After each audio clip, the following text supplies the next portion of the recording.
nin doctora laga yaabaa inuu ayaa nin kale u yimid oo cabanaya markaasuu yidhi wallahi wax walba waan khasaaray doctora wax walba waan khasaaray waa ii dhammaatay dadkaada jawaadiyaarka markuu qof calaacalaya dhibaato ku dhacda noloshaydu waa u dhammaatay khalaas waan khasaaray wuu calaacalaya halkaasuu taagay waa natiijo hadalkani waa natiijada qofka waad arkaysaa qofku siduu u hadlaya dhagahaagu way maqlaya laakiin ma ogid waxa ka dambeeya dabeetana doctorkii baa ku odhanaya subxaan allah aad baan uga xumahay waan ka xumahay in xanuunka kansarka laga helay oo xanuunka maanta lagu soo sheegay dhakhtarka aad baan uga xumay ninkan waa caafimaad qabay markaasuu naxayo dib boodaya subxaan waa caafimaad qabaa maxaad ii habaaraysaa waan ogahay okay hadda waan ka xumahay in wiilkaagii kaa weynaa uu xumaaday oo qolayin xun raacay kadibna jeelka la geliyey maalin dhawaadaan warkaa maqlay sorry halkaasaan ku qaldayay taana waan maqlay waasoo haddana dib u boodaya ninkan wiilkiisu wax dhibaato kuma jiran nin aad u fiican buu dhalay soo odhanaya inankaygu kuma xumaa maxaad ii habaaraysaa jeel kuma jiro waasoo odhanaya haddana imakaan xasuustay waan gartay inaad xaaskaaga kala tagteen oo reerkaaga sidana dhacday oo sidana kugu dhac waasoo haddana qoyskiisii gelay soo odhanaya dabeetana waa cadhoonaya ilaa uu gacan qaadi karaya maxaad ii habaaraysaa markaasoo odhanaya diisadii wiil wax walba waan khasaaro way dhammaatay nolosha imka calaacalayay dee waxaan moodayay inaan saasaan u maleeyay waxba igumay dhicin waan fiicanahay waan caafimaad qabaa ilmahaygu wuu fiican yahay reerkayga waxba kumay dhicin keliyaata shaqo yar baan waayey oo layga soo eriyey khalaas taana berri baan mid ka fiican helaya automatically waad oo fiirso ninkaasi wuxuu taagnaa negative thinkingkiisa wax walba waa khasaaray haddana wuxuu kelmadiisu dib ku soo gabagabeeyey wax walba waa okay wax iga xun ma jiro keliya shaqo yar basiidan waayey mid ka wanaagsan helay idan waa from 180 ayuu hal mar isbedelay su'aalahana wuxuu uga dan lahaa markaas experiment bay ahayd uga dan lahaa qofkaasi inaanay mar walba jirin dhibaato tii ugu weyneed inaanay marnaba jirin oo qof keliya ku dhacday markasta ay jirto cid kaa dhibaato badan iyo cid kaa mushkilad badan oo imaka sidaa uu isku bedelay waxa dhab noqonaysa inuu shaqo si fudud u helayo marka horena waxa dhab ahayd inuu wax walba khasaaray because isagaa sidaa u qaatay ilaahay cidna waxba kama bedelo ilaahay iyagu wax iska bedelaan mooyaan marka waxa la yidhaha psychology ahaan leadershipka amba hogaamintu dadka hadda jira dad fiirsa skillska leadershipka la bartaa skillska traitiska shirkadaha lacagaha ugu badan baa lagu bixiyaa laakiin arrin cajiiba jirta oonay dadku badanaa ogeen waxaa skills la baranaya only 20% bay ka tahay hogaaminta 20 keliya boqolkiiba 20 ayay hogaaminta ka tahay amba hogaamintaada nafta ha noqoto amba hogaaminta cid kale hogaaminsa noqoto boqolkiiba 80 soo haray waxa weeyaan psychology waa gudahaaga waa sado fikirayso iyo manhajaaga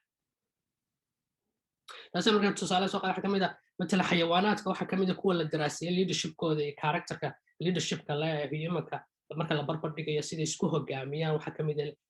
xayawaanka libaaxa ka mid ah libaaxa waxa la dhahaa the king of the jungle waa hogaamiyaha kaynta amba xayawaanaadka ilaahay abuuray marka bini'aadamka laga tago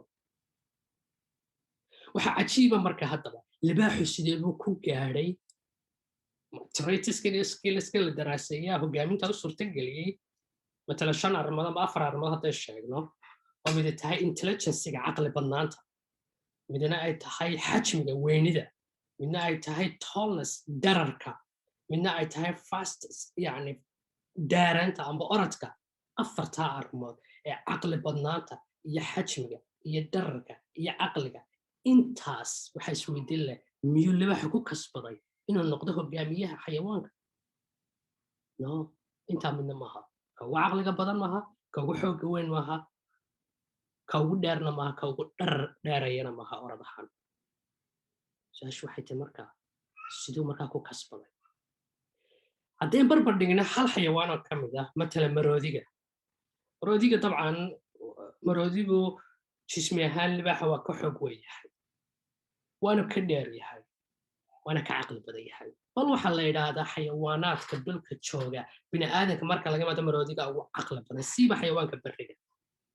arrinta waxaa laga yaabaa dadka qaar inay qaribsadaan sababtoo ah maroodiga jismigiisa weyn iyo waxaa laga yaabaa inaan xayawaanka caqliga yar dadka qaar ay u haystaan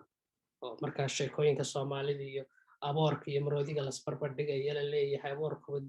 yani waxaa laga yaabaa maroodiga loo arko wax weyn oo bilaa caqli iyo waxba qabsan karo laakiin it's not that maha saas xaqiiqadu maha saas xaqiiqadu waxa weeyaan kama hadlayno inuu weyn yahay oo dabeetana xajmigiisa weyn darteed caqligiisa inuu xajmi weeye maha physical kama hadlayno waxaan ka hadlay waa intelligencega waa caqli badnaanta bal waxaa la gaarsiiyey heer la yidhaa maroodigu waa xayawaanka emotionalska bini'aadanka fahma ayuu ka mid yahay ee wax ka fahmi karaya yani emotionalka xayawaanka inay xayawaanka badan emotionska iyo angarka iyo fearka iyo waxa ma kala layna fahmaan waxaa laga gaarsiiyey waa caqli badnaan marka la daraasinayo caqliga maroodiga sida ka bini'aadanka kale more complex yahay wax adag in guntiisa la gaaro had iyo jeer dadka qaar way dhaqadaan oo xayawaanaadka wadamada hindiya iyo dadka dhaqada dadka siday isku fahmaan siday emotionalka isku fahmaan iyo dadka daraaseeya runtii waxaa la ogaaday inuu yahay maxay xayawaanka uga caqliga badan arrin cajiiba runtii marka xayawaankii uga caqliga badnaa uguna xajmiga weynaa kana dheeraa haddana libaaxa isaga iyo inta kaleba iyo kuwa ka dheereeya iyo kuwa kale caqliga badanba u aamad maroodi sababtuna waxa weeyaan waa manhaga attitude intaasuu ku noqday oo matalan manhaga maroodigu markuu libaaxa saa u arko waxa uu leeyahay ka soo qaadanaa matalan libaaxi markuu arkay muxuu arkay cadow buu arkay markaasuu cirbaa wax ka daya taas wuxuu arkay in his attitude cadow cirbuu wax ka daya uu cararaa libaaxuna markuu maroodiga arkay maroodi muu arag muxuu arkay casho ayuu arkay cashadiisa caawu arko cayrsanaya taasta farqiga u dhexeeya midna cadow buu arku ka cararayaa midna cashadiisa caawu arkaa oo cayrsanaya marka farqigu waa intaa maha caqli badnaan mana aha dharar mana aha xoogani haddaad u fiirsato maanta dadka maraykanaan joogno iyo galbeedka guud ahaan dadka madowgii badanaa waxa dhacday inay aanay aad arkaysa inay suuqa entertainmentka amba ka qoslinta dadka filimaanta iyo fanaaniinta iyo heesaha ay haystaan oo yihiin dadka aadka uga muuqda oo heer ka gaadhaan aadna ugu badan yihiin halka sayniska iyo siyaasadda iyo horumarkii kaloo dhan ee aad ugu yar yihiin tirada maaha sida halkanba uga muuqdaanba halkanba uga muuqan lahayn laakiin waa manhaga iyo wuxuu ku barbaaray qofku inuu aaminsan yahay inuu halka wax ka noqon karo laakiin aanu halka wax ka noqon karin marka barbaarintana qaybe ka tahay ummaduhuna way ku kala tagaan shakhsiyan iyo naftaada intaba hogaaminta waxa saameyn ku ah halkan waxa ku jira iyo sida maankaaga aad u xagiso